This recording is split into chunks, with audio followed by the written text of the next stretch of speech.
Correct record, please. Thank you.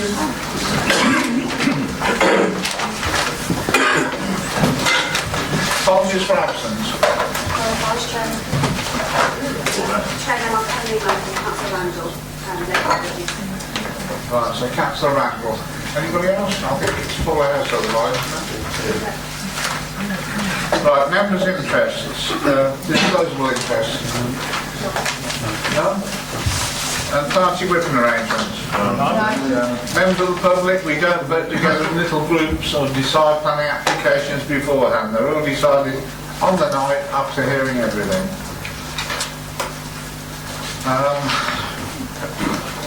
There are some applications that have been deferred for further information. The first one is in Norton, and it's on page 32.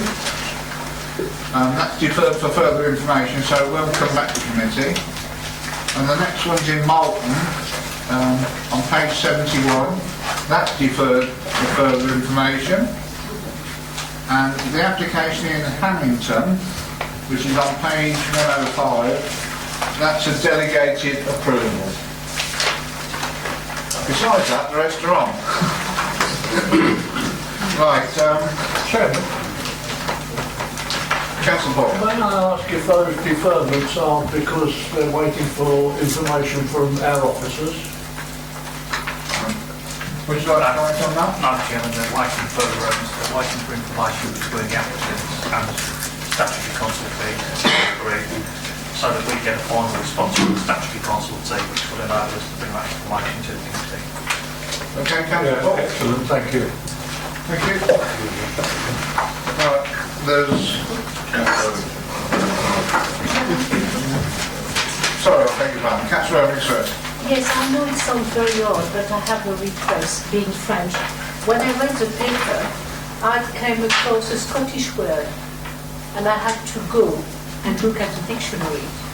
And it's outways, which means outside, but it's a Scottish word. And I wanted to make sure it was a proper word. So please, in the paper, could we note our Scottish word?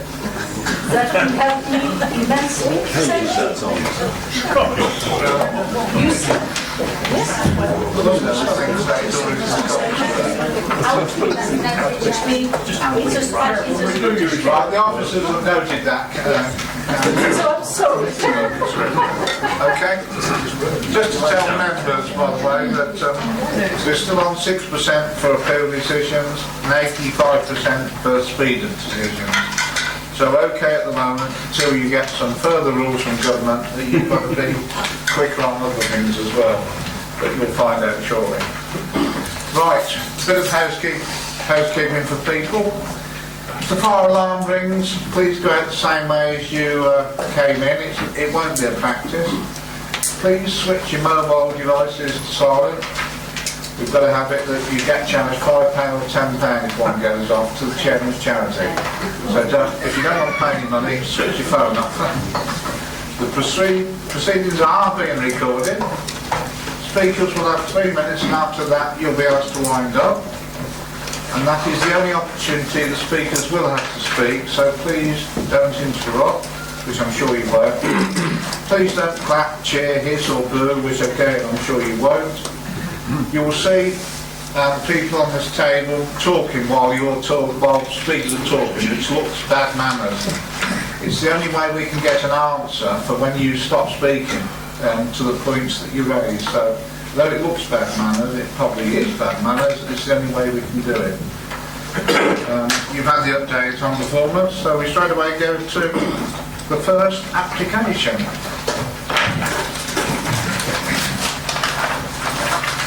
Which is in Malton 0400. Over to you, officers. Thank you, Chairman. Yeah, this is the site as it says there. It's the rear of 5 Stockton Malton. Proposed to build 2 dwellings on there. The thing to notice about this part of Malton is quite central to the village, and there's a green area of land which comes right into the back of the properties.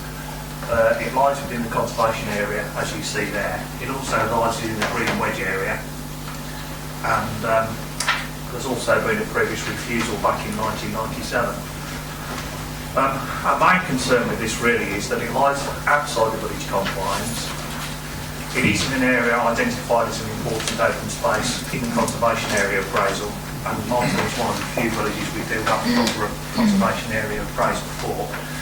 You'll see there's comments from the conservation officer on page 16 there, where she highlights a couple of phrases that says any development on these spaces would have a major adverse impact on the character of the conservation area.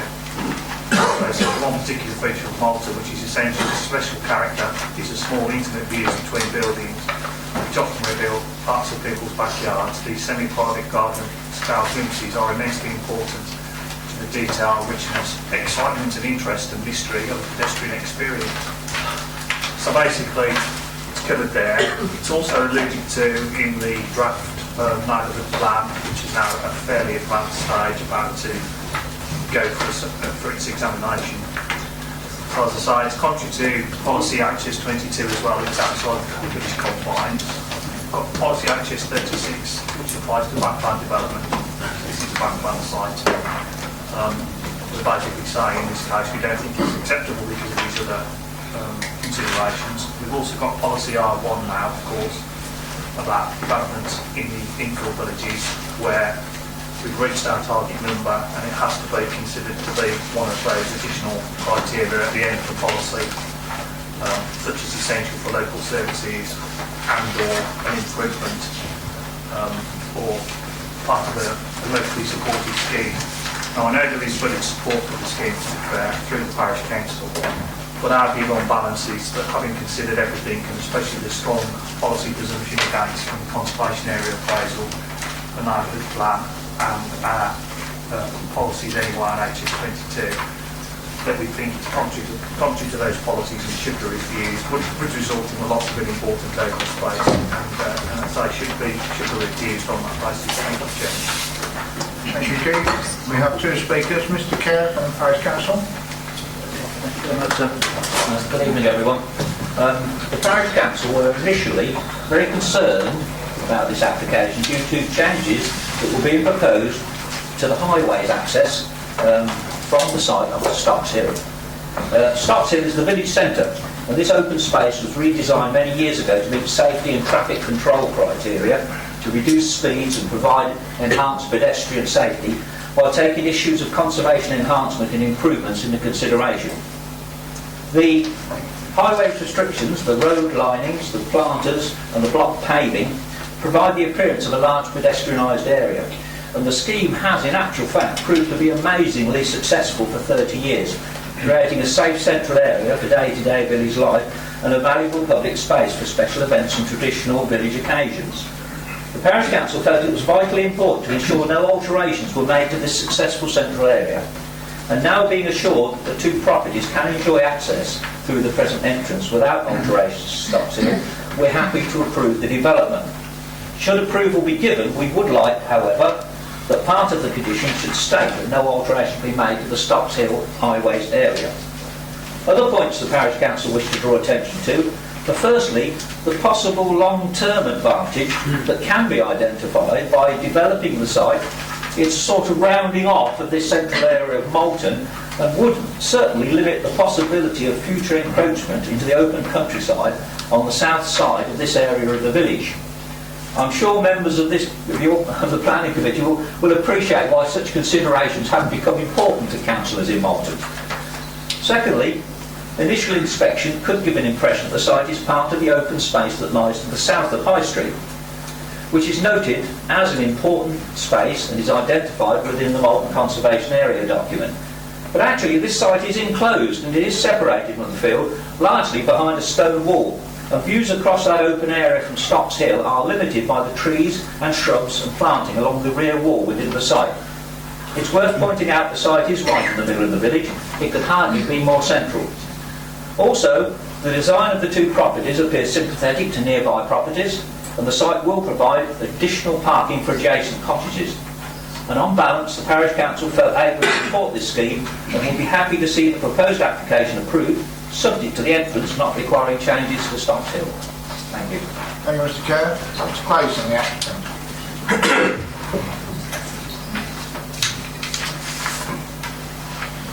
Chairman, councillors, my name is Colin Clayson. I'm the owner of the land, and for 43 years I've specialised in renovation and conversion of listed buildings and conservation area work. This application is for 2 traditional stone houses built in the conservation area. These houses have been carefully designed with all the architectural features taken from the adjacent Stocks Hill cottages and houses in the conservation area. In the planning report there are several sites referred to which are not comparable, but what is comparable is that the Red Rose site in Malton for 150 dwellings in open countryside, which was given planning permission by this council and is sited only 300 metres to the south of the application site. The report also states that part of the application is outside the village, but visually it relates to the village because the site, at present garden land, is within the old stone boundary wall to the garden, which is a material fact in planning considerations. There are also different views and opinions from your officers as to the material facts. The landscape officer says there is a fairly limited view through a small gap. Conservation officer says there is a wider view of the open countryside. The planning officer states that the site is in a rising, prominent position in the centre of Malton. The facts are that this is a flat site situated behind a row of cottages, therefore not prominent, and with very limited view because of the existing double row of trees along the southern boundary. We do agree, however, with the planning officer that the site is in the centre of Malton. It is important to recognise that this proposal also includes the following works, all of which are a benefit to both the adjacent cottages and the conservation area, which will be paid for by myself. Full renovation of the old wash house near to the rear of Stocks Hill, noted in the village conservation plan. Rebuilding and making good the existing stone boundary walls to the site. It will provide 5 off-road parking spaces for the 3 cottages on Stocks Hill. At present, 2 cottages have no off-road parking whatsoever. Through the design process, I have liaised with the planning officer, district councillor, Malton parish councillors, along with the local residents to achieve these plans, which in our opinion fit in very well with the surrounding cottages and will enhance the conservation area. There are no highway objections and the application is fully supported by the local residents with 20 letters of support written into the council. It also has the full support of the parish council. I would ask that you please recognise this local support and approve the application. Thank you. Thank you, Mr. Clayson. Keith, you want to come back? I think I heard Mr. Clayson say the Red Rose site was allowed by the council. I think it was actually allowed on appeal. At a point when we didn't have a 5-year housing plan supply, which we do now, of course, have. Thank you, Chairman. Thank you. Right, local member, Councillor Curran. Thank you, Chairman. To speak, no longer a member of this committee, but have been for quite a few years. I would like to put my support in for this application. I think that the application has had a lot of sensible thought and would actually positively enhance the conservation area. Policy EN2 says that we should be trying to positively enhance conservation areas, or if the applications don't, then we leave them as they are. I firmly believe this will actually positively enhance the conservation area. It's going to have a great effect on the walls around there, which are falling down at the moment next to the Cardigan Arms public house, which you might see you've seen on the pictures on the screen, and also the wash house at the back, which is currently completely overgrown. Sadly, we've been talking about the Red Row homes. Obviously, that was an appeal decision, but we've got 150 odd houses which are very close to the centre of Malton, and therefore, unfortunately, when the conservation area document was produced several years ago now, obviously things have moved on since then, and we've sadly lost a lot of these little open spaces. So I think we haven't really got an open space here anymore, and this application will enhance the area and help take cars off the overcrowded High Street area by allowing further parking at the back. Surprised to say the parish council are fully in support of it, provided they don't have to make any alterations to the highway. Now, there's been a lot of work done behind the scenes, I think, with the highway and the parish and the applicant to try and minimise any problems with the highway, and they've actually come out with a good solution that the applicant has been very forthcoming in trying to accommodate everything that the parish and the local people want. So I would urge the planning committee to approve this application and to have a think about this and debate it. Thank you, Councillor Firth. Councillor Osborne. Thank you, Chairman. Listen to both speakers and obviously, all three speakers and the local councillor. This is both ways. One way, you've got the open space there, which is obviously such an important place. You've got the walls, you've got the wash house, and the applicant wants to do the walls, get them back or built up and everything. And I understand all that, and I understand saying that there would be room for the cars off for parking there.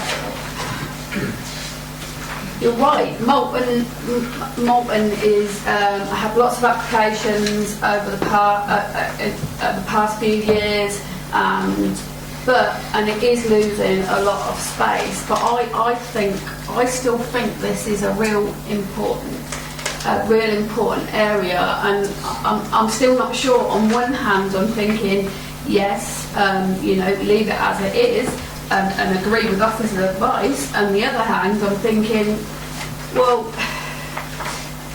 it outweighs it. Does it outweigh what the applicant is planning to do and to upkeep of it? I'm really not sure, and I'd like to hear what the other members have got to say. But I think it's a difficult one. Thank you, Councillor Osborne. Councillor Irving Swift. Yes, thank you, Chairman. I would like to ask a few questions to the officer. If it's a conservation area, are the wall and the wash house listed? And because they said that they will redo, so if it is, should they have been, in any case, been rebuilt and cleared? Now, the second question, is it the outside the confine of the village? Do we have a line in Malton that really specifies the outside of the confine of the village? Because if we do, if we accept that planning application, which I can understand the merit and so on, but it's against our plan. If we go against that, all our village can refer to that decision, and we have a bigger problem in that, despite the fact that I can see the argument of the parish and of the applicant, but if it's outside of the confine of the village, I think we have no other choice but going with officer advice. So if my question is answered, I would like to make the proposal to be with officer advice. Thank you. Joe answers. Don't think the wash house is listed. Don't think the wall is listed. It doesn't, can't really tell there because they've drawn a red line where there would be a red mark if it was listed. But as regards the confines of the village, yes, it's outside the confines of the village, which is what we said. I said we have refused this previously back in 1997, and that part of the village hasn't really changed since 1997. So we said it was outside the confines back in 1997, so it is now. And the other thing is it's been identified as a policy EN10 green wedge, which has to be open space. That's what EN10 is about, basically. So again, it's been put in as part of that consideration and the policy. And obviously there's the conservation area appraisal, which we've shown you that picture there. It's taken from the conservation area appraisal, which identifies important open spaces. So again, that's another reason it was reviewed back in 1997. And the same reasons have been suggested now that it's outside the confines of the village, and it is an important open space within the conservation area. So therefore, with a heavy heart, because it's outside of the confines of the village, I will propose to go with officer advice. Thank you. Do you have a second? Yeah. Councillor Osborne. Councillor Chatterton. Thank you, Chairman. It is an interesting application. I've read it very carefully. I thank the officers for a very carefully prepared and produced report. As ever, it's good to see that they've actually gone into all of the available evidence with care. I've also listened to what everybody has said thus far. Nevertheless, I find that I agree with the officer when they say that this is contrary to a very large number of policies, local plan policies, and also thereby is in contradiction to policies within the National Planning Policy Framework. I think, Chairman, it's true to say that most sensible people agree that development should be plan-led rather than applicant-led, and we have a plan, a sound plan. It has these policies in it. The preserved or saved policies from the 97 plan include HS36, which it weighs against backland development, which this clearly is, and so I would have been happy to second the proposal, Chairman. I'm afraid I can't support this application. Thank you. Any other comments? If not, we have a proposal that the application be approved as per officer's advice, which has been seconded. Refused as per officer's advice. Not much difference.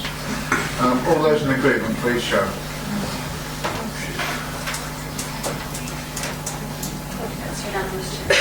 It's unanimous. The application is reduced to the given reason.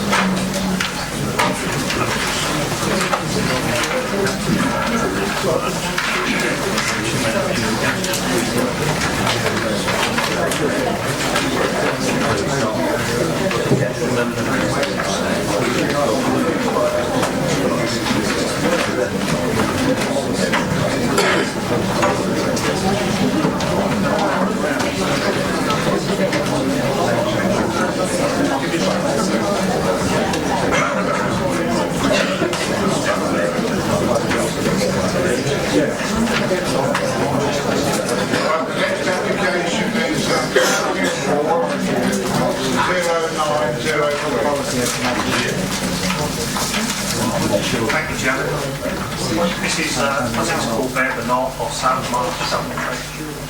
It's already got an outline plan commission effectively for industrial development. It was one of the applications that was started off under the Development Corporation, which I think was actually finished off by the District Council. Well, actually, I think it started in the District Council, then it went to the Development Corporation, then it actually came back to us after they'd been disbanded, so it's been around as a concept for some time. This is the application now to basically put in the access road to allow the development to go ahead. Lighting, it says there, formation of the new access road and drainage.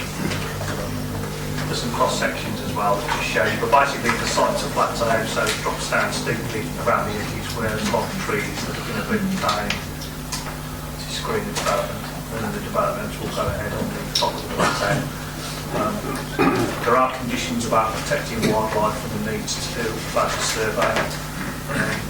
So with those conditions, Chairman, we're recommending approval. Thank you. Thank you. Members will be aware the reason it's before the committee is because it's for the District Council's own application. Local member, Councillor Paul. Yeah, thank you, Chairman. I welcome this application, as the officer has already said.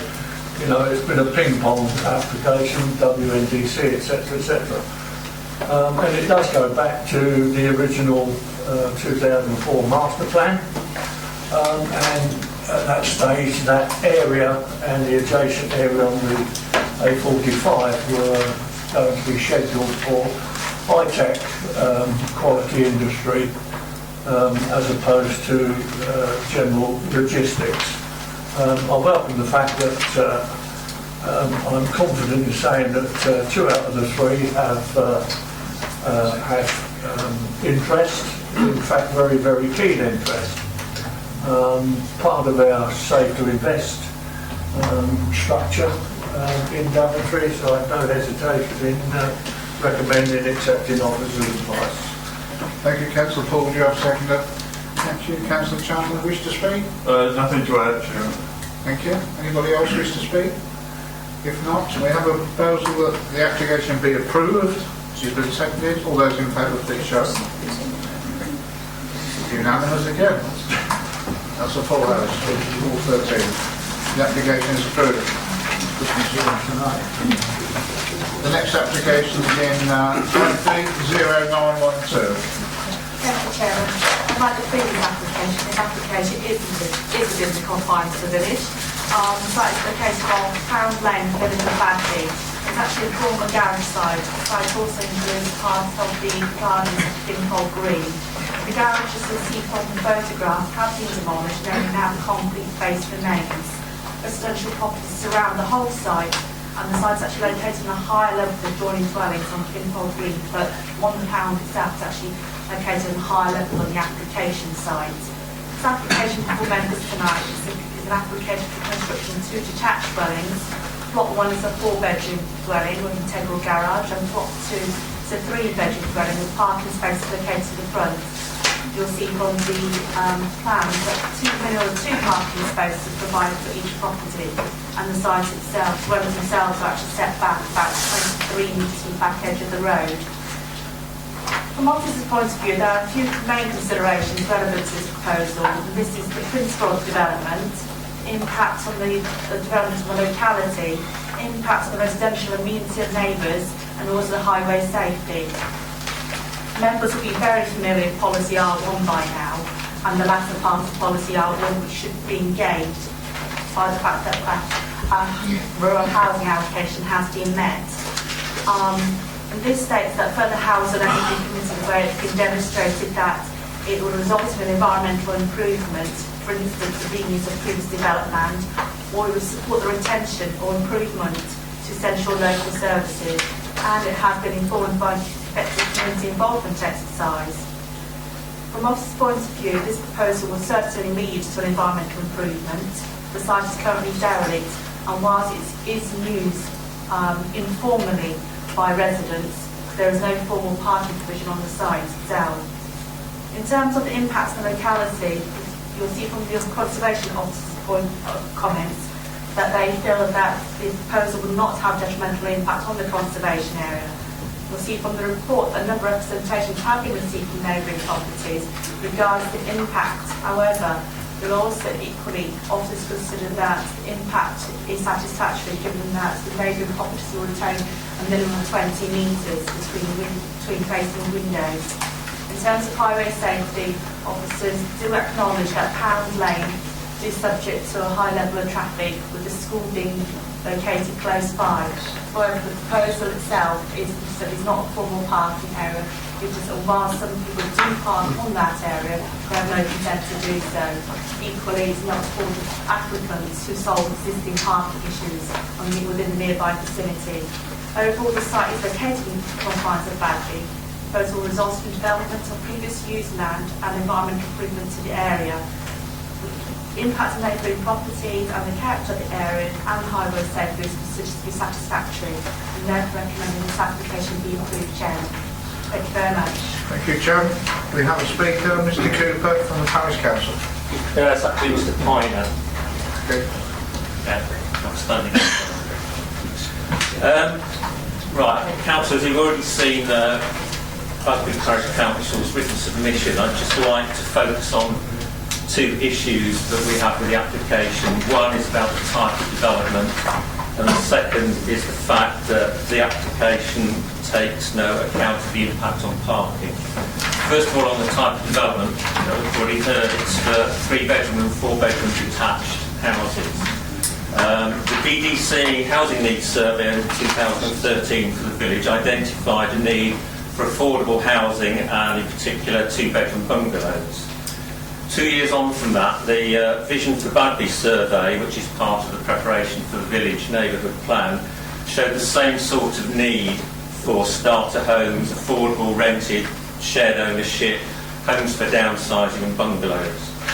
Now, the Joint Core Strategy talks about local planning authorities being expected to respond to local circumstances and plan housing development to reflect local needs. Well, clearly this application isn't doing that.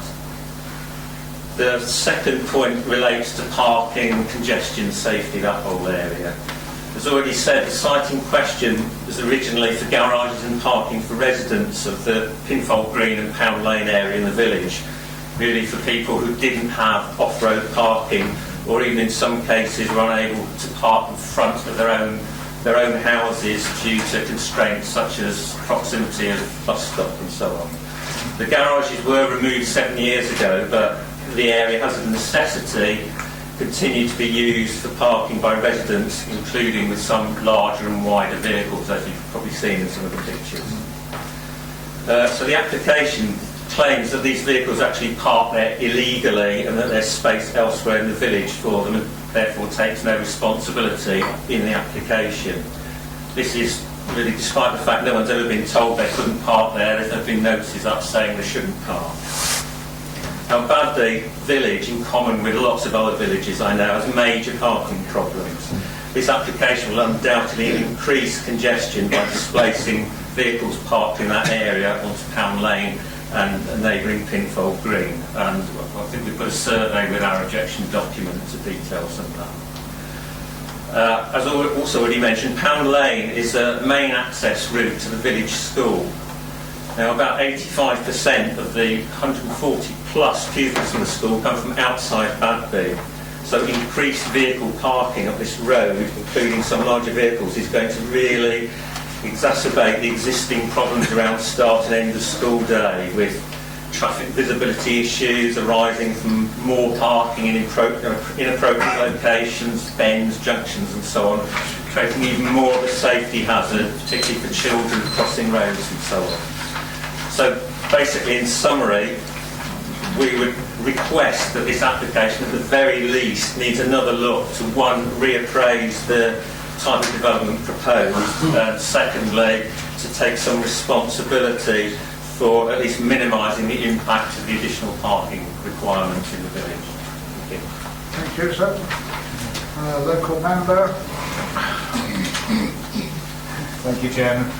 Okay, members. Well, I mean, I do have some sympathy for what the parish council are saying and the local residents in that Pound Lane at school time, as in all the other primary schools around the area, is a nightmare both in the mornings and the afternoon.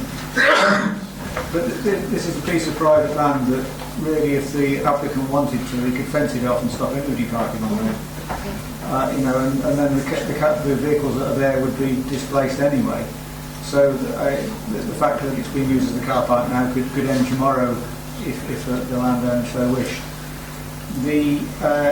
I don't think, listening to what's been said, that the site is in question is the principle of development is up for that question really. I think everybody sees this as being like a brownfield site, and that it's going to be developed in some way or other. And I kind of have to look at past applications. I think it was Arlington that we lost an appeal at recently, where there was an application for two houses there, and the locals used the site as a car park, and then of course the appeal, we refused to hear, and the appeal inspector gave permission. And I think this is kind of along the same sort of lines as that site there. What I do have a problem with really, and I think there is something to look at here, is the design, size and character of the proposed dwelling on site, in that they even the planning officer admits that they don't fit in with what's already there. And I personally, as ward member, would like to see something other smaller, different bungalows, that kind of thing. I don't think they do fit in. I think they're too big for where they are in relation to the other houses. They're on a lower level rather than the ones going up Pound Lane, which is on a higher level. But I think what I'd like to do at this moment in time is to come back later, Chairman, and listen to what others have to say about the site. Thank you. Councillor Williams. Yes, my fellow councillor mentioned housing was, it wasn't when it lost an appeal. we argued that it was outside of the confine of the village, which is not because of the parking, which is not the point. If we are minded to approve to go with officer advice, I would like to add one thing in the condition is the hours of construction, because it's going to be in the middle of the village. And I haven't seen, maybe I read it badly, but I haven't seen any mention of when it can be constructed. And I do know that even two houses, if we don't have any timing, it can cause even more frustration after the planning application if we decide to go with officer advice. If we don't have hours of construction during the building. Thank you. Could that be added up if we are really going to approve? Thank you. Councillor Osborne. Thank you, Chairman. I agree with the local ward member. I'm a little bit confused why this size of house is there. It's obviously, why this size of the house? It's not in keeping with what's round. It's obviously not what's needed in the area. And yeah, I'm a bit concerned. I'm a bit confused why if they know that in the first place, why it would be put there.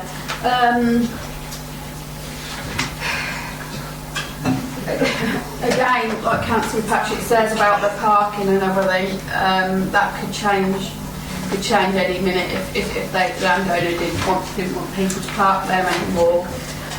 But yeah, for me, it's the size of the houses.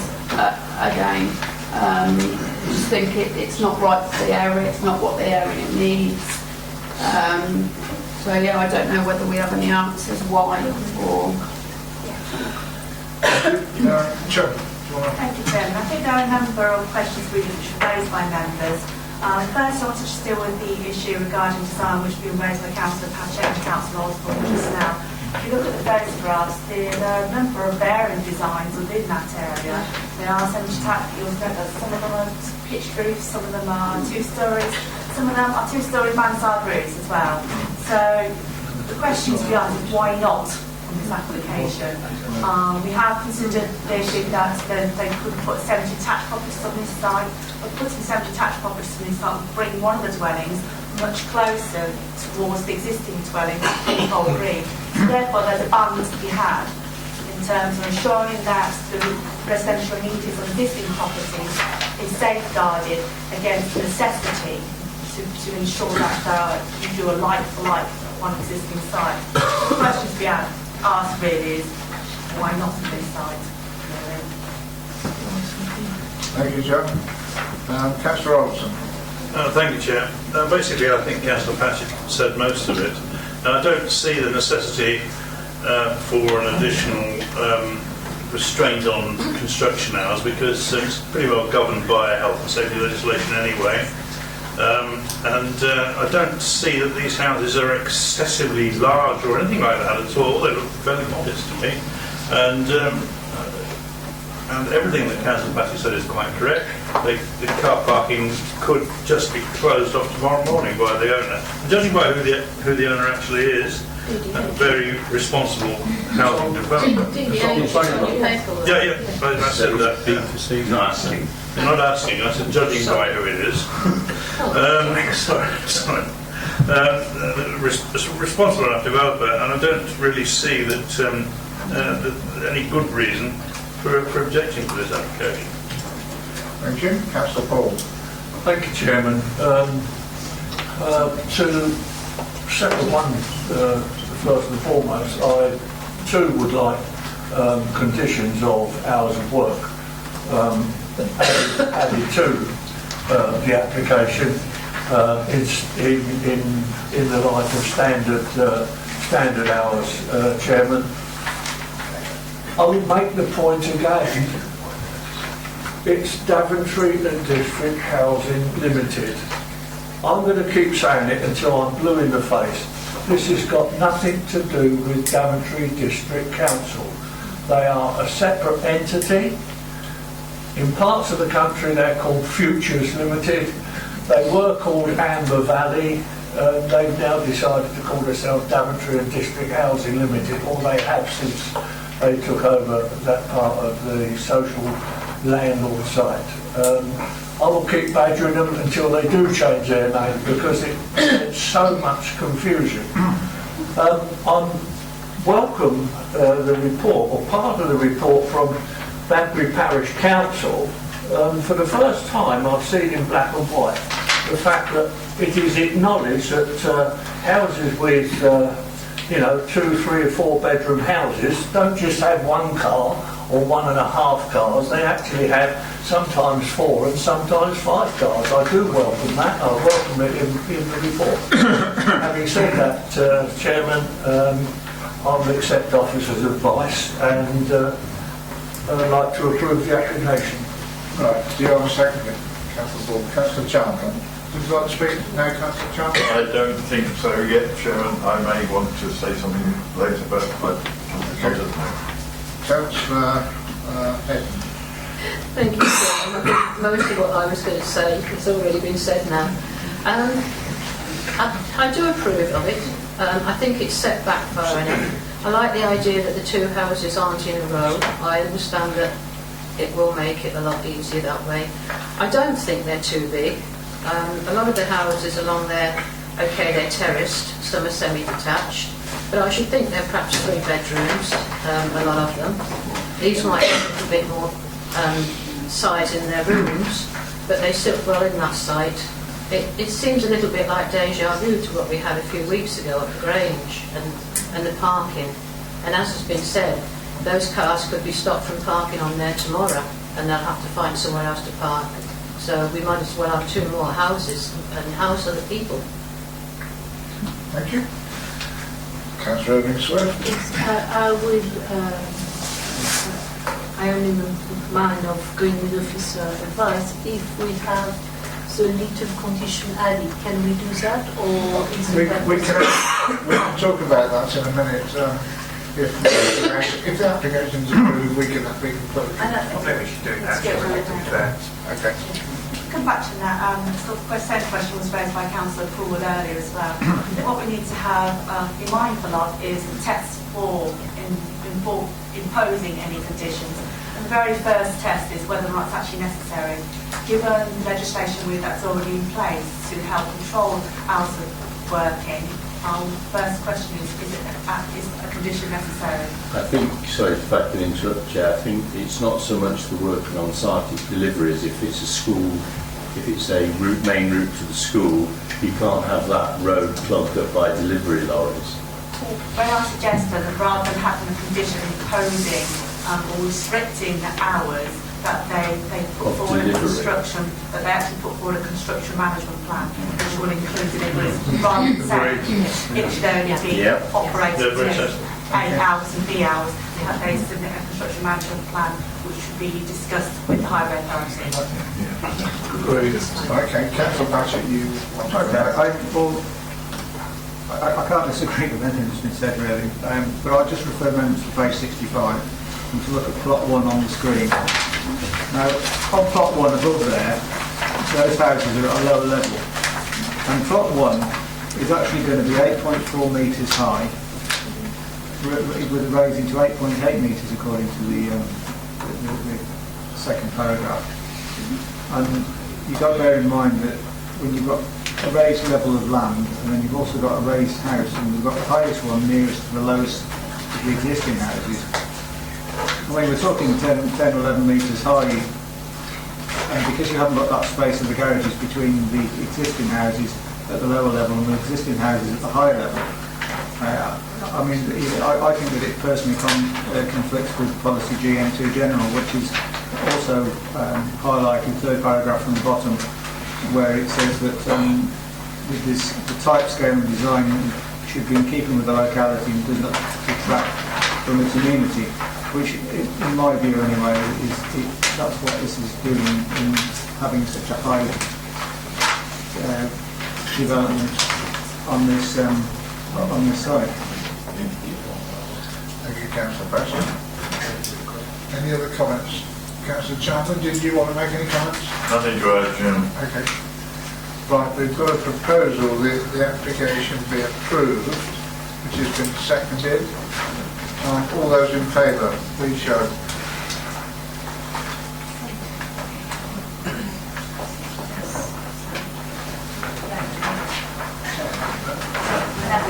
Okay, those against? 2.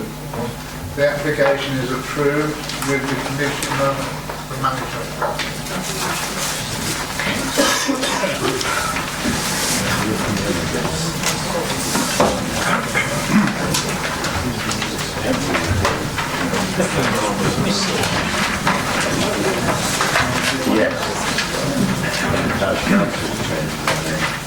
Next application is 1078 from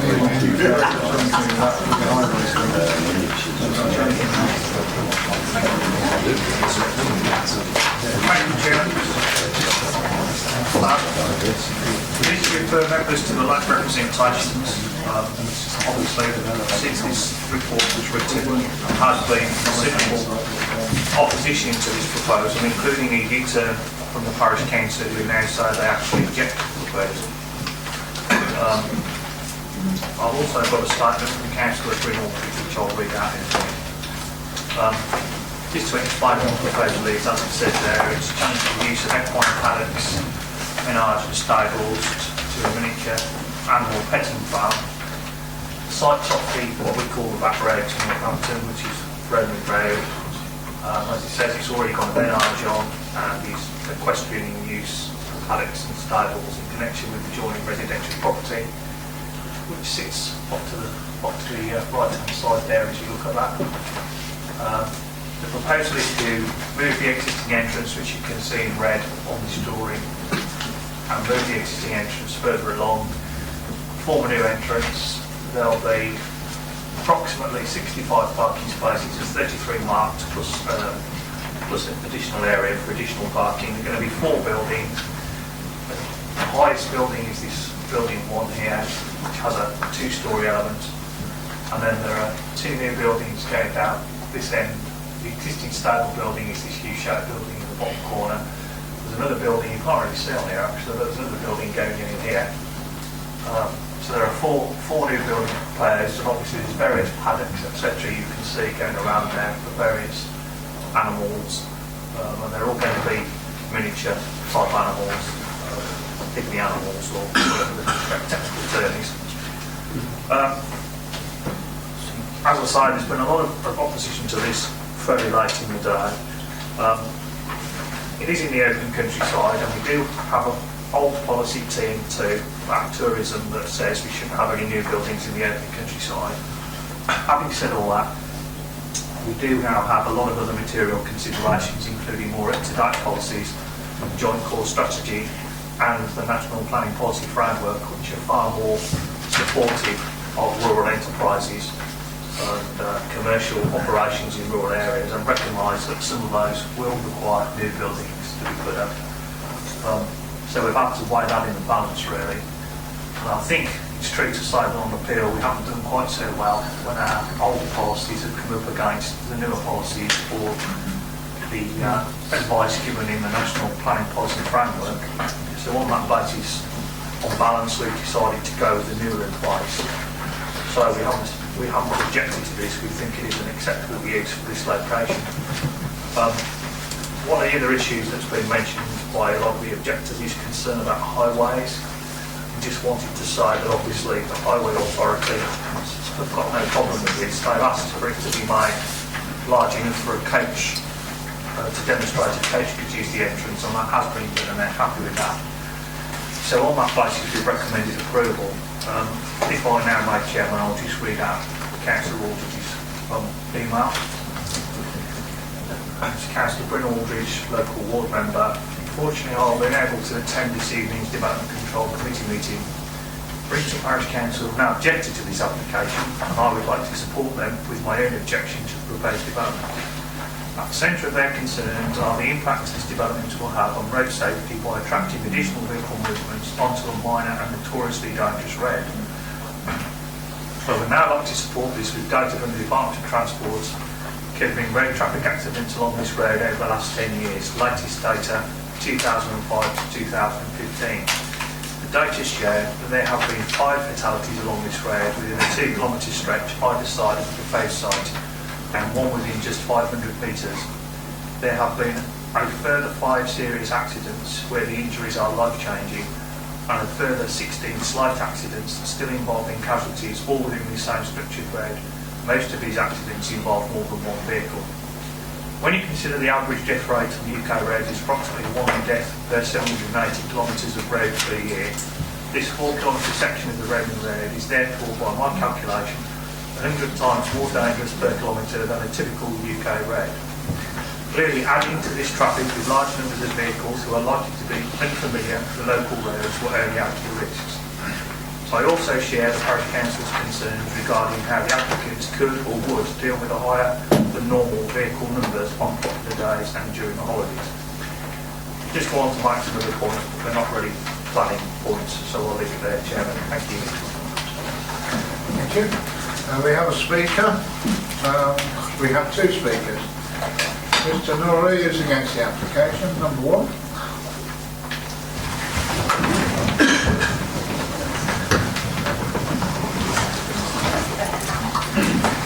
Good evening. The proposed visitor attraction sits in open countryside on a prominent ridge at the gateway of our historic 2013 Best Village, which has many listed buildings, including the adjacent Grade 2 listed spire.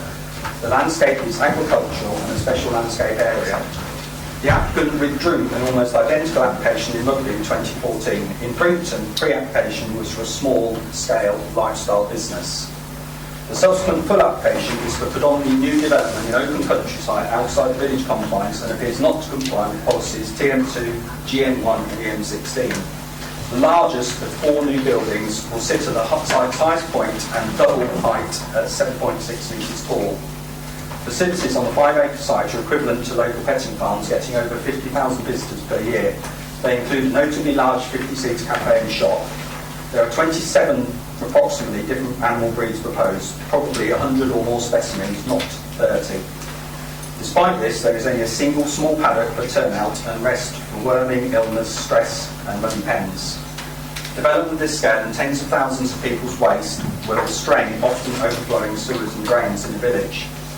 This is a significant change of use from residential and private equestrian, not farm diversification. Development is intensive and artificial. Buildings, ponds, paths, traffic, noise and all-night lighting will significantly impact the site, surroundings, skyline and residents' ability to enjoy a rural existence. Development does not conserve or enhance the rural environment and landscape as required by policies GN2 and BN5.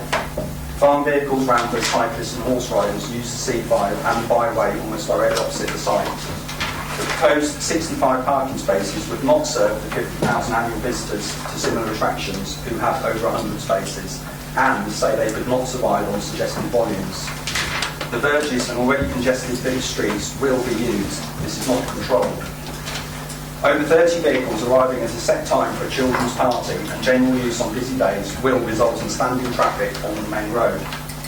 Traffic from the north and Junction 18 will travel through the Brintons, already a rat run. Planners accepted observations of traffic movements from the applicant's window. Official data shows 3,300 daily vehicle movements in 2016 and speeds of 79 miles per hour on this stretch of road. Mr. Aldridge covered accidents. We agree. The transport statement is incorrect and fosters a false impression of compliance with policy GN2. 10 till 5 opening means staff and customers will travel at peak times. Local bus services are infrequent and incompatible with accessing the site. The coach auto track still shows conflict with oncoming traffic. The applicant claims there are commercial sites on the road. The only ones of similar scale are at Wilton Locks, where measures such as the bridge are in place to slow traffic. We would ask the Planning Committee to reject this application for a large-scale commercial development in open countryside which does not comply with Daventry District Council policy. The benefits of the scheme are overstated. Jobs quoted are part-time and seasonal, of which all corporate and local pubs offer many. Employees are not eligible for apprenticeships, as the applicant suggests. We also have concerns regarding use of the cafe as a standalone destination, acquisition and expansion into other paddocks, the applicant's lack of experience in qualifications, new breeds such as meerkats, and relatively just the numbers. Thank you. Thank you. Thank you. Next speaker is Mr. Hazelwood, who's the agent.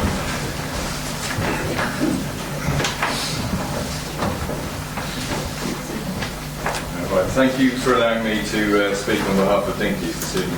Throughout this process, my client and the parish council have fully promoted open engagement with the local community via my client, announced PC meetings and arranged drop-in, Springton News and newsletter to ensure everyone had the opportunity to air concerns and address issues. It is therefore a disappointment just days before this meeting some residents have now objected rather than engaging positively as had been sought previously.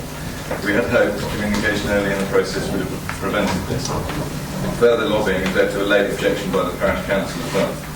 Dinkies will be a small-scale miniature animal petting farm with on-site amenities including indoor and outdoor areas, classroom, art and crafts barn and coffee shop.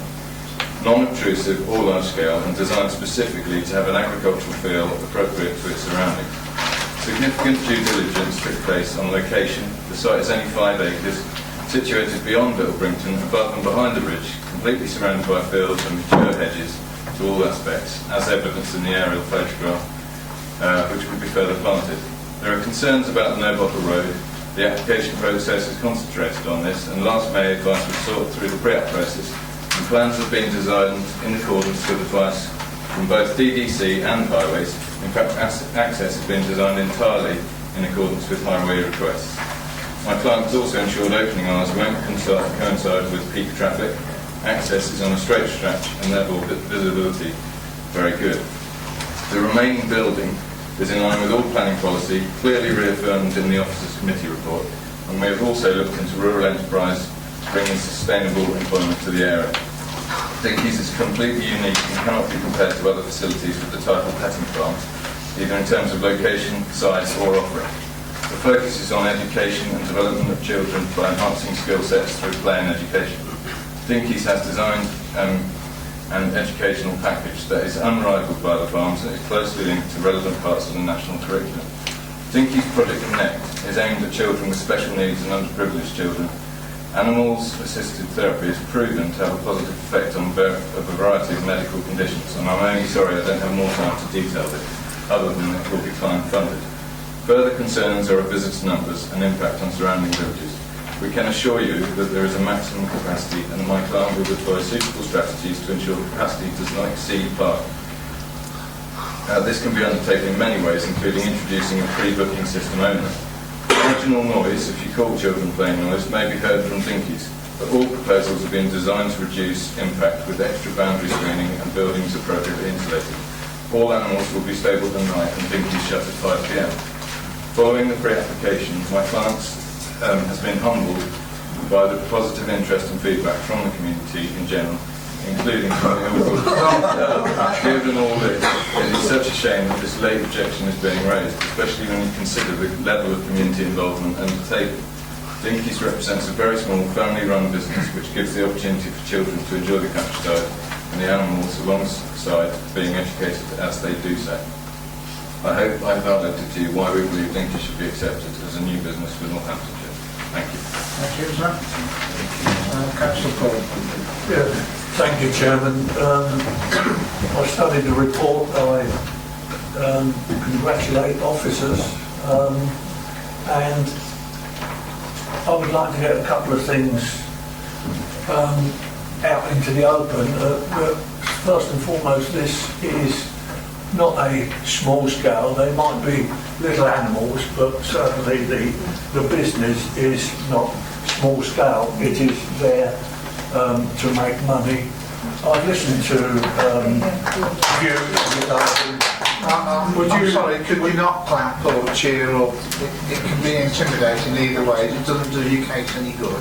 If you just listen, it'd be better. It's also not fair on the applicant. I've looked at the views. There are too many arguments about highways. Highways is not a reason for refusing the application. It may be dreadful, but I personally took a passenger out of a car not so long ago who died at my feet. However, that aside, I cannot put highways as a reason for rejection. What I can do is argue the fact that the buildings within the site are buildings in open countryside. They're in a special landscape area, and those buildings actually, or that area, slopes down towards the village. There could be an argument that from the road they are not very visible. However, from the village back up to the Roman road, they will be quite visible. I'm concerned also about the access to gravel path for staff parking. Much has been made about jobs for local people. There'll be 4 or 5 jobs. I would strongly suggest that many of those will be voluntary, and there is absolutely no problem in that, and that is again not a planning reason. But Chairman, I would like to reject this application against officer advice, purely and simply because it's in a special landscape area. The size of the buildings, scale and mass, this is not a small scale business, it is actually quite a large scale business. Thank you, Chairman. Thank you, Councillor Paul. John, seconder. Thank you, Councillor Frenchman. Well, I've got you down to speak, but you've now announced your position. Yeah, you seconded. So, would you like to speak now? Yes, I'll just put in my 2 pence at this stage, and most of what Councillor Poole has said is what I was going to say. Open countryside, the height of the buildings. I'd go a bit further and actually challenge highways, because if the figures that we had read out to us are correct, then that is actually a provable safety issue, which is actually evidenced by the deaths and accidents on that road. And in the report, highways make no comment at all on highway safety. It is only about the turning. So if they've not mentioned it, that doesn't necessarily mean that they don't consider it. It's just not in the report. So if we have proof, and I have to take the figures that were read out to us at face value, then that seems to me an added objection to this proposal. As you're aware, we can only challenge the county council if we employ a traffic consultant ourselves. Now, to do that, you would have to defer the application to do that, to see what he says. So we can't use the You can't proof. use that for a reason and then find an expert later. No, we've got the statistics to prove it. Well, you've got some statistics, but you don't know whether they're right or not. That's what I said. Do we know if they're right? Keith, do you want to make a comment? I don't have any knowledge on that, Chairman. I mean, this has been put in quite late in the day. What I am sure is that the County Council, as highway authority, having been involved at the pre-application stage, they must have formed a view whether it was acceptable or not. Okay. And I haven't said it's unacceptable, but as the Chairman says, as we've done in the past, if you want to go against a no objection from highways, to test whether that's a viable proposition, obviously should an appeal be lodged, we would need to go to our own consultant and say, well, this is what we've been told, what do you think, and get advice back from our own consultant. And the best way to do that, really, given this is so late in the day, would to be get a deferral for us to look at the highway issue, if that's what you want to do. Okay, so there's 2 things you can actually do. You can actually go along with the proposal and go for a refusal on the proposal. If you want to add the road as well, you'd be best to go for deferring until you've talked to a traffic consultant to see if you can use that reason. But you can't use that reason without getting... I should withdraw that comment. Okay, the next person that's on the list is Councillor Irving Swift. Yes, thank you, Chairman. I have a few problems with this planning application and listen to everybody. First, it's quite of big scale, and you will leave those little animals outside on their own during the night. So at one point, somebody will put a planning application for a house, because I think it's not for the safety of the animals. You cannot leave that in the open side without anyone living. No, they are not. You don't have any people living on the site. Just to interrupt you, next door the applicant. Yeah. The applicant lives next door to the site. Next door to the site. Yeah. So that, because I just look at the site, I didn't see that in the report. Secondly, we will have 65 cars, parking of 65 cars. So I put on average to be, you will have 230 visitors a day. And I think it's a bit too big in open countryside. We are talking of a large business. And as far as I'm concerned, I don't like this idea with no further. But I would like to see if the reason for refusal is strong enough. So that my gut feelings is it doesn't sound right. Thank you. Councillor Osborne. Thank you, Chairman. I will just let you know what the gentleman behind just said to me, just so nobody thinks anything's funny going on. The gentleman behind me just showed me his phone and said, I didn't actually read it, but he said that the data that was collected actually is the Northampton County Council, it's their highways department, and it's actually got it on its phone, and it does actually say that. That's all I wanted to say, so that you all know what I was talking to him about, or what he was talking to me about, should I say. Carrying on from that, I totally agree with Councillor Paul's proposal. There's lots of things wrong with it, but what I want to say, to take it even further, is on page 95, the paragraph where it says DDC's conservation officer.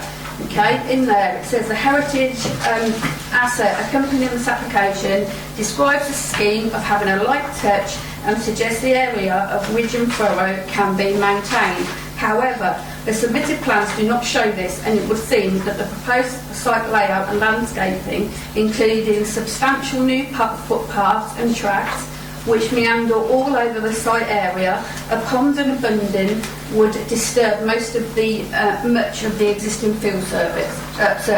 I have to conclude that the landscape and rural setting of the church village would be better without encroachment from this type of development. Totally agree in every way. And also the last bit I will say also says that this proposal introduces many new features within a small area, which will create a very artificial layout that is at odds with the surrounding landscape. You know, ridge and furrow, I always go on about it. It's an absolute asset which should never be dug up, gone over or anything. It should be conserved. So yeah, just wanted to put that out as well. Thank you. Councillor Olga. Yeah, thank you, Chair. You see, I see this very differently. There are always going to be views and opinions, concerns and worries, and on balance, I go along with my current feelings is that I actually quite like this application. I think that my massive concern with regard to quoting fatalities on roads is that we don't know the detail of those fatalities. We don't know whether they were speed related, drink related, junction related, and to take that as an isolated fact is I think highly dangerous and highly inappropriate. I'm glad that that's been quashed to a certain extent until we know more detail if that is appropriate. I do feel there are many assumptions that are given, and they're brought out concerns and worries by the local residents, and I quite understand that. I always use a yardstick personally, is that if I was living in this village, and I do live in a village in Northamptonshire, how would I feel about it? And I felt that it was something that actually would add a value and be acceptable, certainly from my point of view, from my opinion, had that been a location close to my village. So I just think we've got to be very careful about assumptions, concerns and worries that are not based on fact, and look at the application and I thought it was a well-written report in a very unusual application with regard to the officers. So I don't know whether I state my view as I would support this with regard to procedure, but I certainly feel I'm inclined to support the officer's recommendation to approve. Well, I do live local to it, and I know that road is a terrible road, and the drivers that use it, I use it frequently. It's always been a nasty road. It is a terrible, horrible, dangerous road. It really is. Be assured, it's not like the little one at Balford, where they wanted a bus to go in. We don't have any cars going by. This one's dangerous. Right, the next speaker is Councillor Budget. Thank you, Chairman. I mean, ordinarily, I quite like to support rural economy. And when I first saw the type of this application, and before I'd read through it and listened to what's been said this evening, I was thinking that it was actually not a bad project. However, I do agree with officers really in respect to the fact that we couldn't use the highways reasons for refusal. I think we'd struggle on that. What does concern me more is that I have one of these in my ward and at Badley, and what happened there was it was a very similar application, and the lady there decided that after a couple of years that well actually that she couldn't make the business work, and it's now been turned into a house.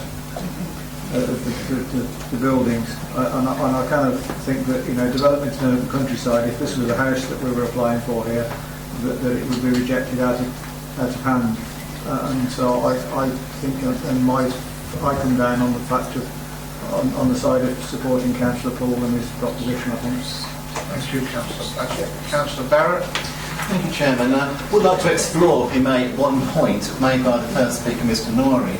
He mentioned the possible problem with sewage and drainage and so on, and from what I listened and heard from it, it gives me some concerns as well. There's obviously going to be lots of waste produced by this development. I'd like 3 questions to the price of one of them, Madam Chairman. The first is, have we any expert comment from Anglia Water on this, and were they consulted and have they given us a reply? Don't know off the top of my head, Chairman. There's nothing in the report that I can say that might be more. So I don't suspect they have been consulted. They certainly haven't had anything to say. I mean, normally stuff like that would be dealt with under the building regulations, to be honest. They'd either be providing a septic tank, which would have to comply with various building requirements, or they'd be connecting into the main sewer, and there would have to be capacity in the main sewer, or if there wasn't, the water companies would have to make sure there's adequate capacity there. So we don't normally just use that as a reason to refuse something, to be honest, because you can usually get a solution that works. Okay, Councillor Barrett. Councillor Poole, you wish to come back again? Yeah, thank you, Chairman. I've got to reiterate that it is a dangerous road. When the M1 is closed, it is a rat run. Originally, it was thought of to be a Daventry Northampton link road and widen it and all the rest of it. Thank goodness that's gone out of the window. However, this application has got to be viewed on special landscape area, building in open countryside, and a development in open countryside. Nothing to do with highways. It was that reason that I propose that we reject the application, Chairman. Thank you. Right, I think we've had enough speakers on that one now. We have a proposal that the application be refused.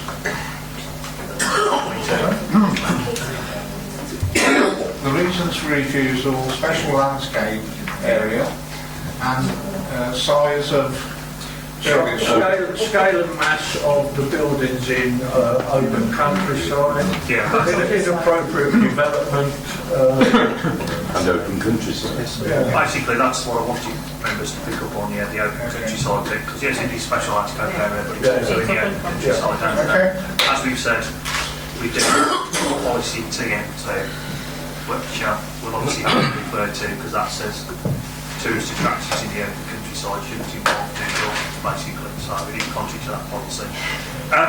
Just on the wider debate about additional residence refusal, I would just say as a comfort for anybody, this does get refused in that members who did the training prior to the committee about appeals will know that the inspector can deal with this matter, what they call de novo, in other words, as if the application was made to him or her. So just because the council only used one reason for refusal doesn't mean that an inspector couldn't look at other issues. No. So in other words, if the inspector thought highways was an issue, the inspector could look at that matter and could come to a conclusion on that matter and say, yeah, I think it's unacceptable on highway grounds. So just because you don't refuse it on those particular grounds doesn't mean that might not ultimately be the reason that an inspector might refuse it if it went to appeal. And the same applies to anything else really. You might think it may not be an issue. Everything's on the table if it goes before an inspector. Thank you, Chair. Okay. So we have a proposal the application be refused for the given reasons. That's been seconded. All those in agreement, please show.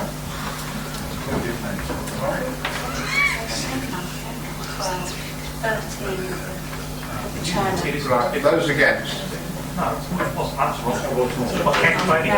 That can't be, that's not right. Can you do it again? Those four, I haven't voted one way or the other because I just can't make up my mind. Right, those who are going to vote for the application to be refused, please show now.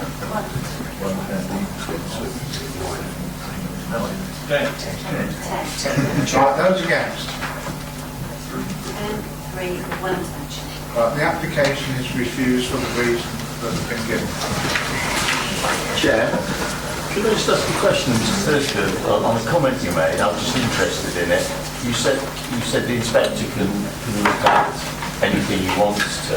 Does that mean he has the power to disregard statutory consultees in a way that we can't?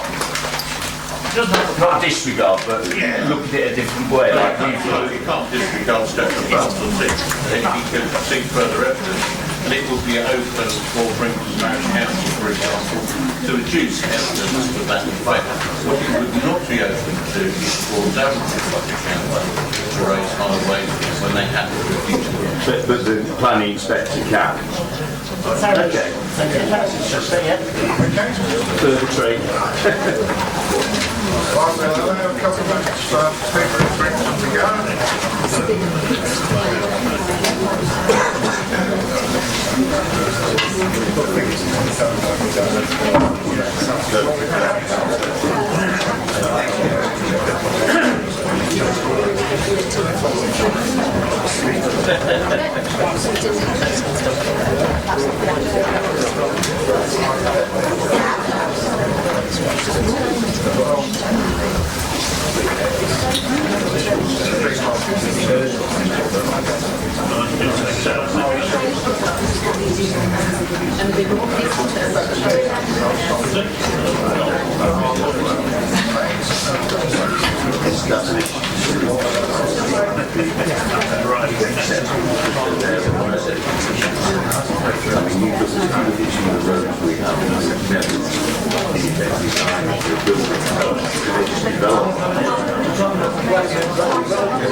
Straight to go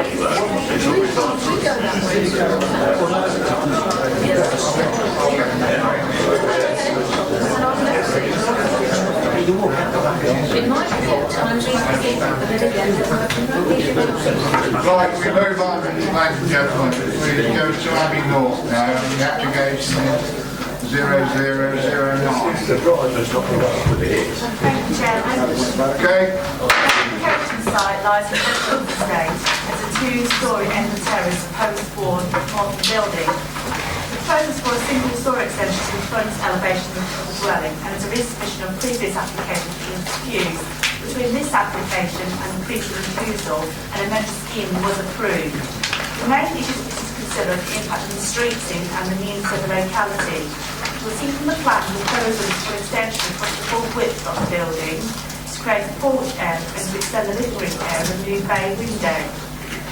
Extension projects 2 metres off the front elevation and the bay window with an additional 0.5 metres. So overall, the proposal will have a floor area of 15.4 metres. You'll see from the report the applicants presented a justification for the proposal in that they currently use a mobility scooter and wish to have a safe area to park the scooter without fear of theft.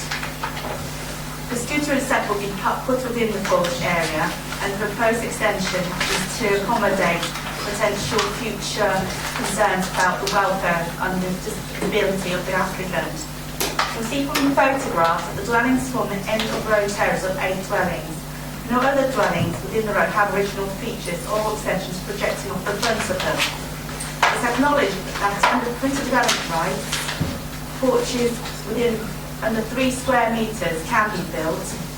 However, the proposal itself would be 5 times this printed development area. Consider the proposal overall to be a large-scale feature of incongruous to both the dwelling and the street view, and to disrupt the building line of the terrace, or the prominent feature which would not relate to any other dwellings in the immediate street scene.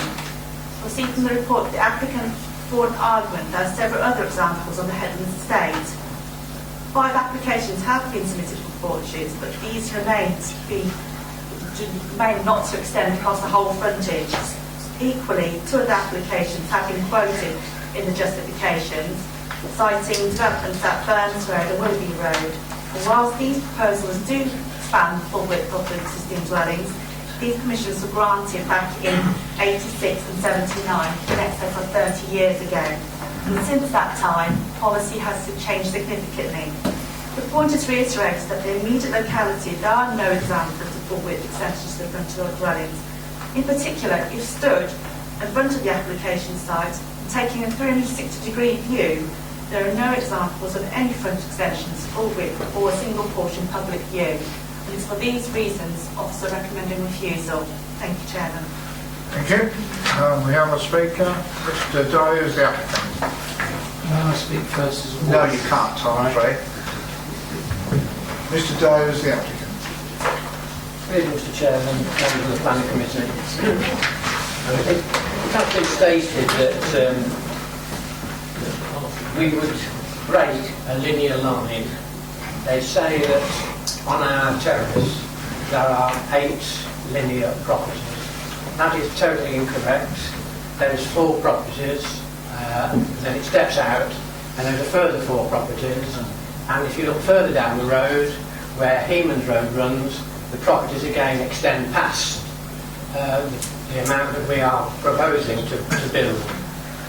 They're talking about the size, and what they've accepted or proposed that we build is a 10 square metre porch followed by a bay. Both of these buildings would be different sizes, different widths, and the difference between the 2 buildings would be a matter of 2 feet or 2/3 of a metre. So you would have a step back space and then another extension being built, one being a porch, one being an extension or replacing a bay that we were told should have been replaced 22 years ago when we bought the house. They talk about similar extensions, and it was mentioned just then about an extension that's not visible. If you go into the park area of the Headlands, which is at the back of us, there is a porch there, stroke, a living room, lounge extension, which is viewed by from the playing field. That extends right the way across the building. If you go the other way into Burns Road, there's a property there that goes right the way across the front of the building. It looks like, and I can't say this for definite, that the people that purchased this purchased 2 houses, and they built across the front, right the way across the front of that, in a coloured stone, not in keeping with any mark on the road, and that has a garage door, a door, and a window. We look round the whole, that is the property that goes right the way across the front, that is viewed from the playing field. So to say that things aren't visible, that is totally incorrect. Also, when we discussed this with the determination officer, he started off by saying there was nothing else in the area that was the same. So we went round and we found 8 properties that were similar. In Wordsworth Road, Heman's Road, Willoughby Close, Wordsworth Road, Burns Road. So that's then took that argument out. I don't know why. He said he couldn't see them. But it took us just a few minutes to say roughly 150 metres one way, 150 metres the other, for 2 properties. We are trying to take into account the future. My wife has a degenerative back condition, which we saw a specialist in October last year, and he's told us that nothing is going to improve. There is no operation she can have, and the only thing that's going to happen is that her situation is going to get worse. We're trying to look to the future, and by putting the building that we want to put in, with a situation of the way our property is set out inside, we can create a wet room, an extra bedroom, and come across the 2 so that she won't have to go upstairs, and she can have a self-contained unit to suit. Just one other comment I would like to make is that where the scooter is housed at present, my wife can't go out on it because she could not get it because of the weight and the size of it from the back of the house to the front. So if I'm not there, it restricts her. She has to stay in the house or go out in the car. So I would ask, please, that you refuse to accept the refusal recommendation, overturn it, and grant planning permission. Thank you.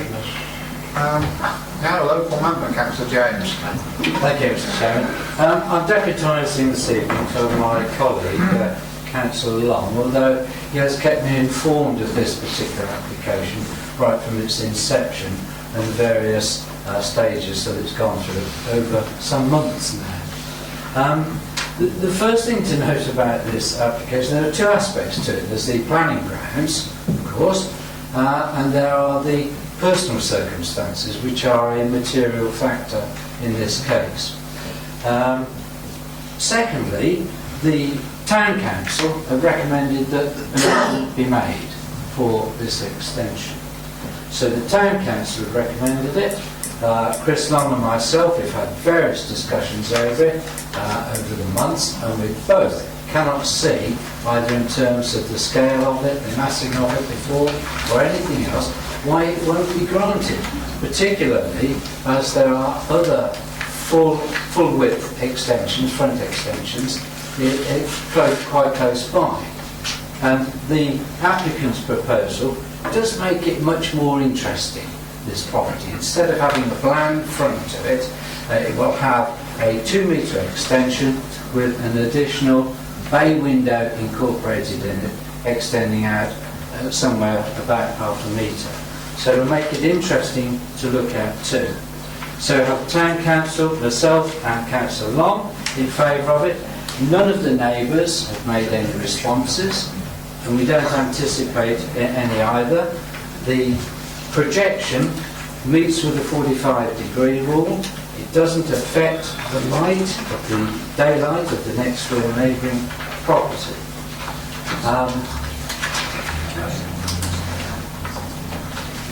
Now we've heard that from Mr. Dye that his wife does suffer from a degenerative disability and needs to use a mobility scooter, which has to be incorporated and stored away and kept within easy access. Also, we're all ageing, none of us are getting any younger. We need to prepare for that day when we can no longer get up the stairs. And we need to prepare for when we have to have perhaps washing facilities downstairs as well. And I'm no different from anyone else. So, since there seems to be a policy emerging of trying to keep people within their own homes as they age, I think this is a perfectly acceptable proposition. And finally, may I say this, because the planning officer, whose decisions I normally have great respect for, Mr. Cameron's reports and Ian Cameron's report. We'll get that and he says here, somewhere, he says here, overall, it is considered that the proposal does not impact on the residential community of the county. And I think that says it all, Mr. Chairman. Thank you. Thank you, Councillor Jones. Jeremy, you'd like to come back? I'd just like to come back on a few points which are made by both the speakers, just to provide some clarification from members' information, really. First of all, the first speaker referred to other examples in the nearby vicinity. You have Google Earth in front of you now, and there are none within the immediate vicinity. Those ones being referred to are towards the back of the property in a different area of the estate. Furthermore, many of those referred to don't actually benefit from planning consent at all. And equally, I've considered, officers have considered the personal circumstances of the applicant, and whilst we do sympathise with them, and you'll see from yourself that there is alternative access to the property from the rear of the property by that footpath, which is also available to Google members to consider as well. Can we have a look at the plan again, please?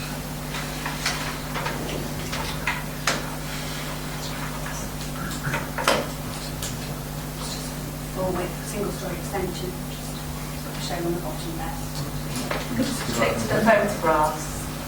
It's probably best, that will provide a better understanding of the actual scale of the proposal in terms of its impact on the street scene. The car in a good place, actually. That's exactly that car is in the other direction. If we look at that vehicle there, I'd probably say that the length of that vehicle is approximately 2.5 to 3 metres in length as a maximum. And obviously the proposed extension itself would be 2.5 metres as a maximum, then staggering back to 2 metres. Full width. Full width. Councillor Paul, then Councillor Osborne. I am the ward member. Oh, I beg your... In that case, I beg your pardon, sir. You should go first. Thank you, Chair. Sorry, Councillor Garth. Thank you. This is a resubmission of DA 20150772, which got refused. So I can't see any reason. Nothing's changed from a previous application.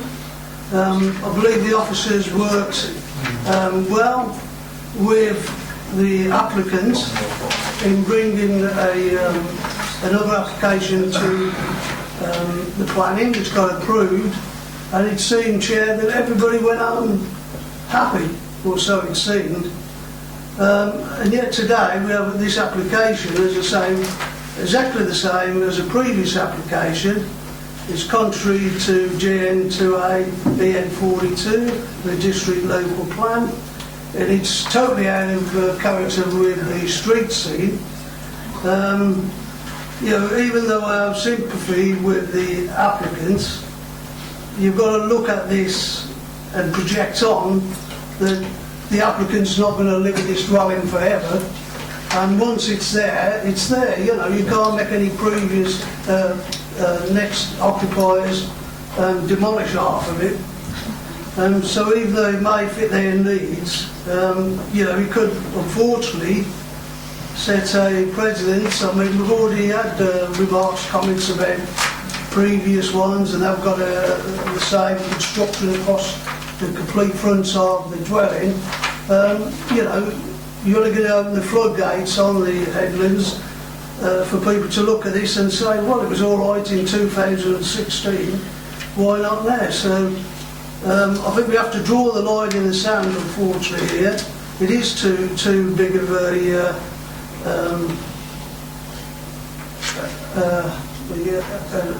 I've lost the word now. Too big of a construction, really, all across the front of that property. So I would like to recommend refusal and go with the officer's advice, Chair. Thank you. Do you have a second? Councillor Paul, I think, is first. Yes.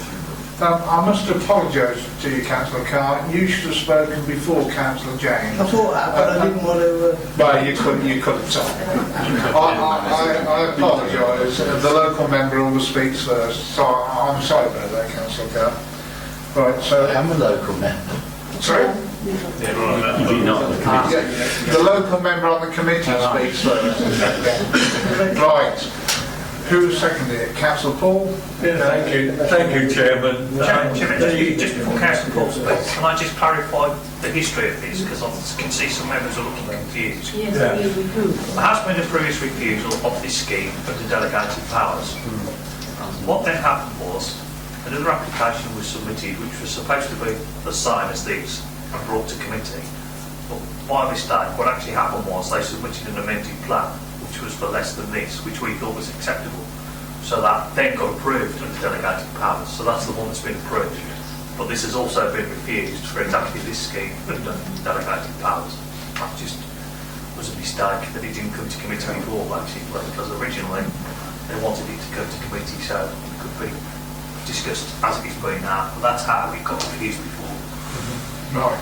Councillor Paul, next time. Yeah, I'm going back. I do agree with officers, particularly with the scale and mass, the street scene. The plan there clearly shows the extent that it would come out in front of the building, and I think our officer showed the example very well of the car sitting there, coming out to the front. I do have empathy with the residents. There is a large conservatory, there is a footpath to the rear, and there is an extension on the property. Would it be in keeping? It's not for me to say, but the rear extension would be accepted. I'm not allowed to say that, but I've just said it. But however, to say that the access to the property is restrictive at the front when there is clearly a rear access, I'm afraid doesn't have any weight, Chairman. I agree with officers advice. Thank you, Councillor. Councillor Chancellor. Thank you, Chairman. I don't want to add much, but it's obvious to everybody that I would have great sympathy with the needs of the people concerned. I have similar problems myself.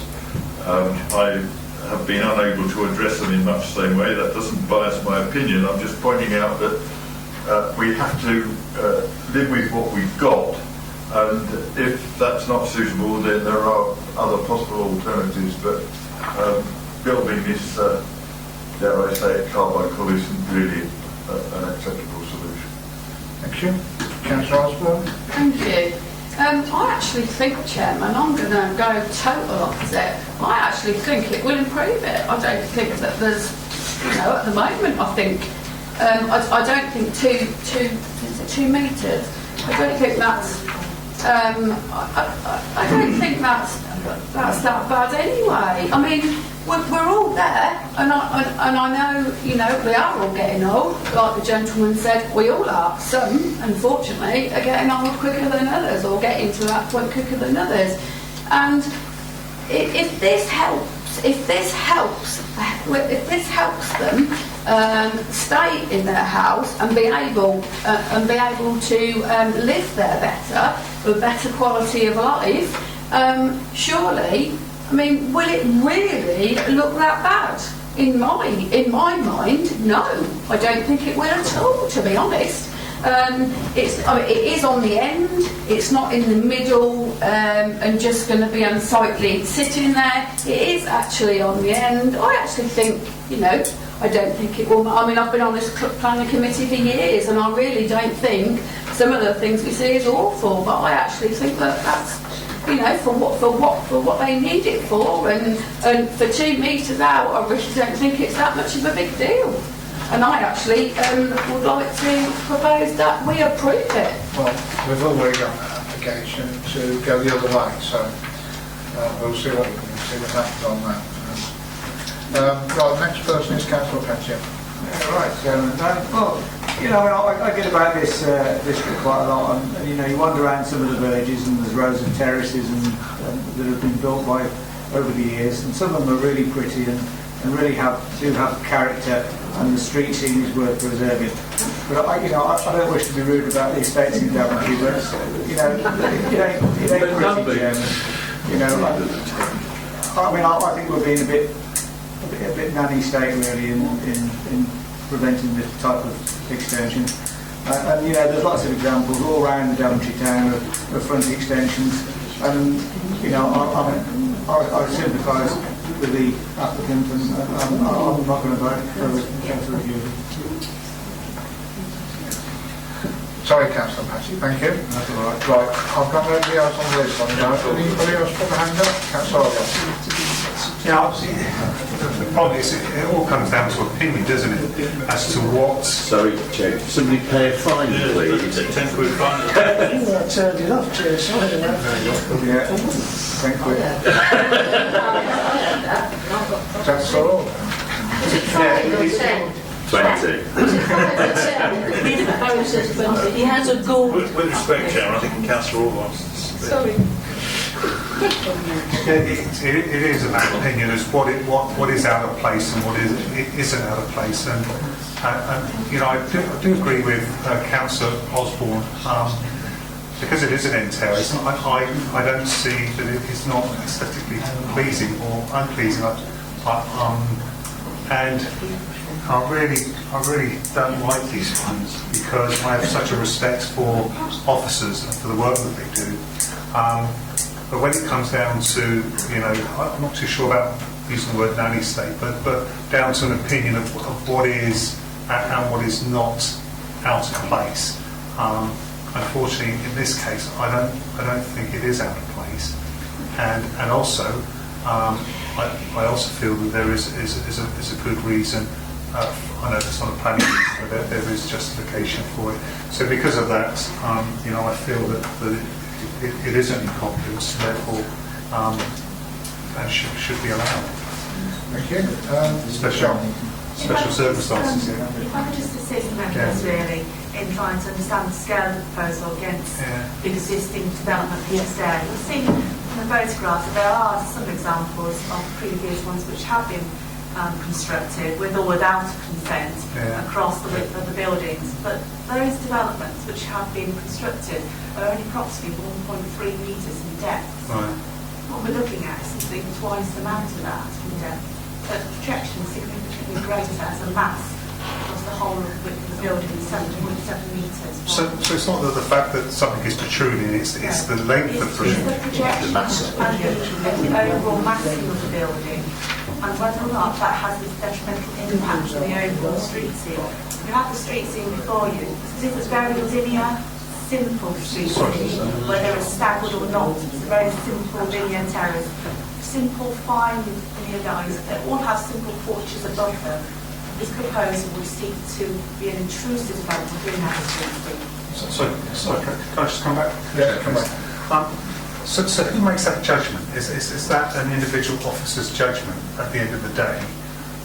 Because there are no complaints of the neighbours, you know, and of course we'll have. So who actually says, this doesn't look? Is it? In terms of an officer's position, the officer's position is to look at a number of factors when they consider an application. Yeah. Impact on neighbouring properties is only one factor.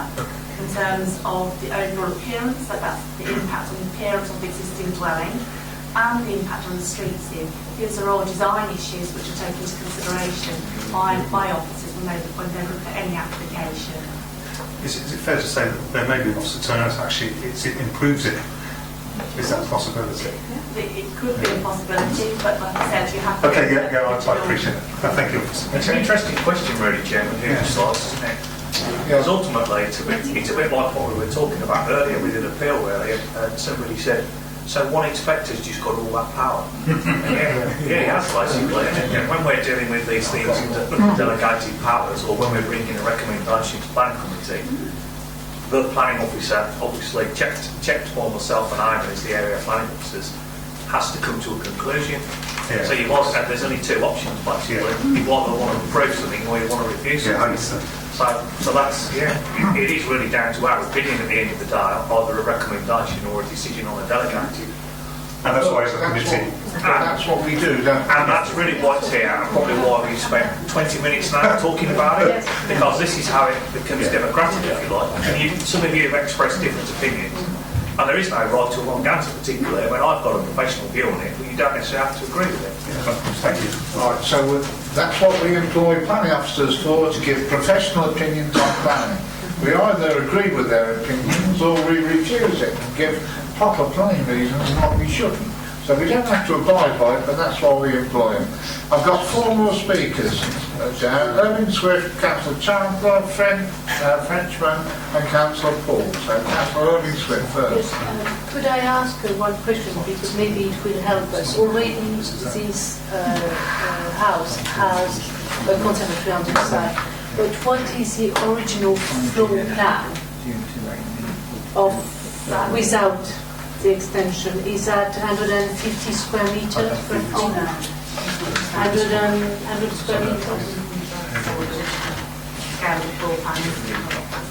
All I can say is obviously the conservatory, the extension to the rear is not original. The porch to the front is original. That again, when you check 0.85. No, but I wanted to know it is. I would be surprised if it exceeded 100 square metres. 100 square meters.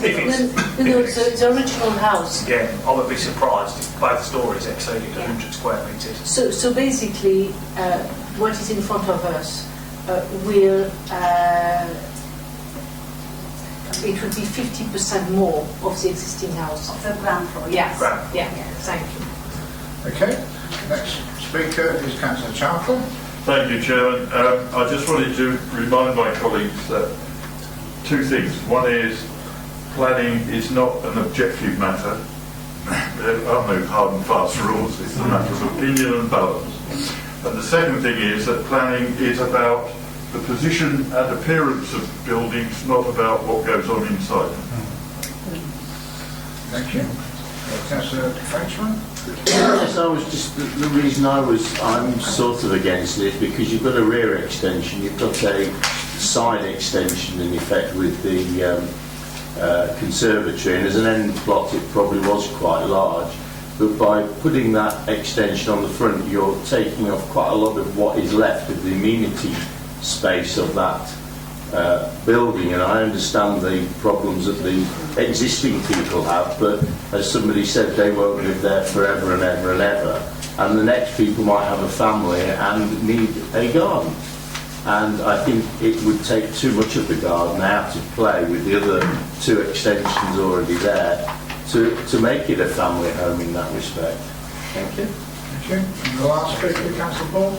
Yes, thank you. I'll go back to my original statement. It's purely and simply the scale and mass of the protrusion. You know, nobody's stopping the, a small extension to the front, but there are alternative provisions for access. So I go back to that. There are alternatives. The scale and mass is not acceptable with regard to this street scene. Thank you.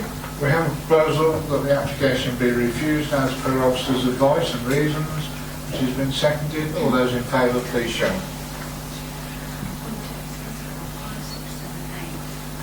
8. Those against? 5. The application is refused for the given reasons.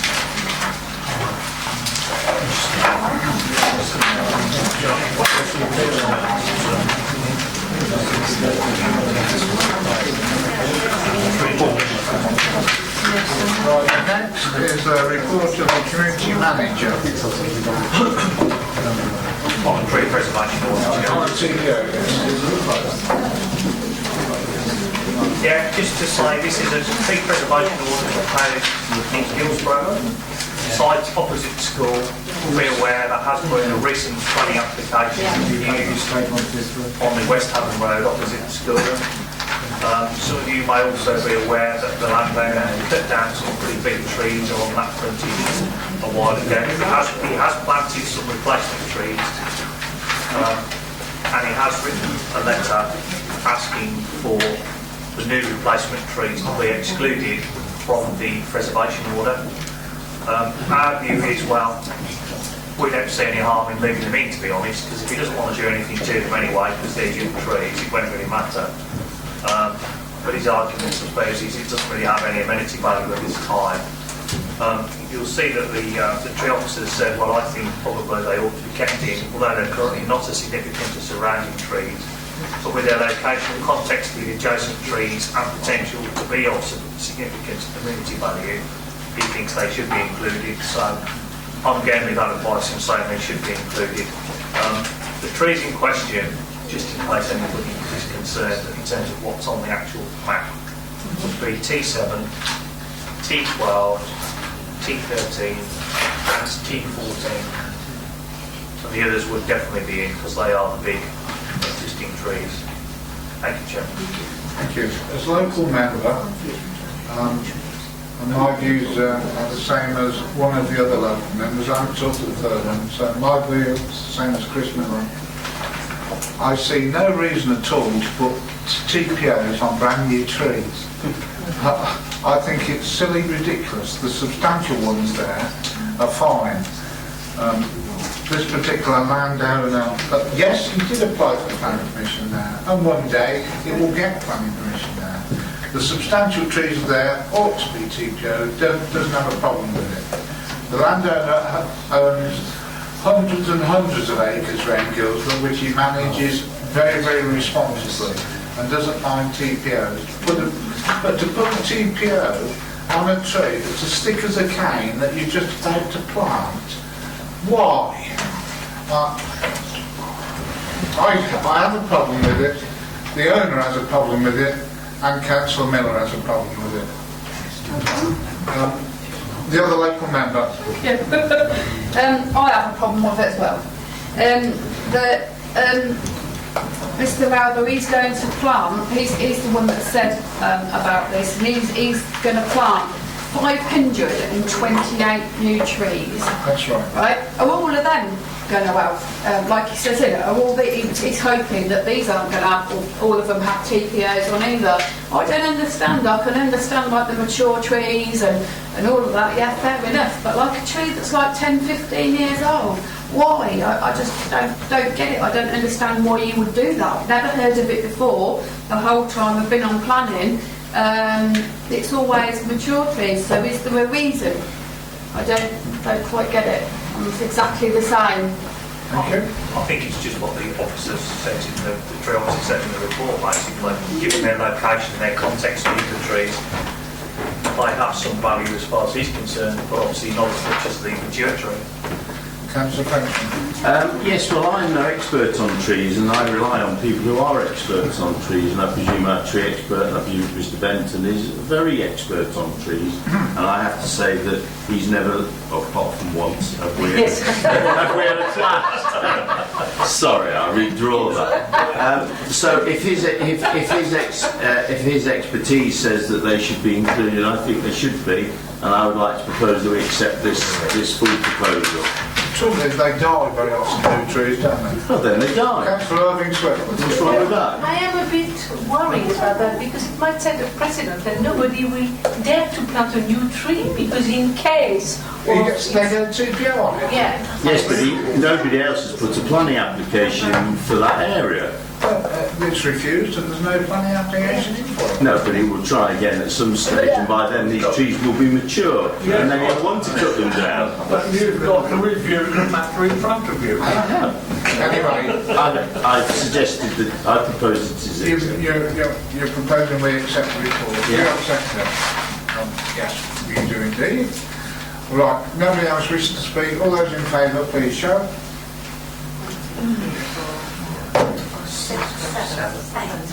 Right, those against?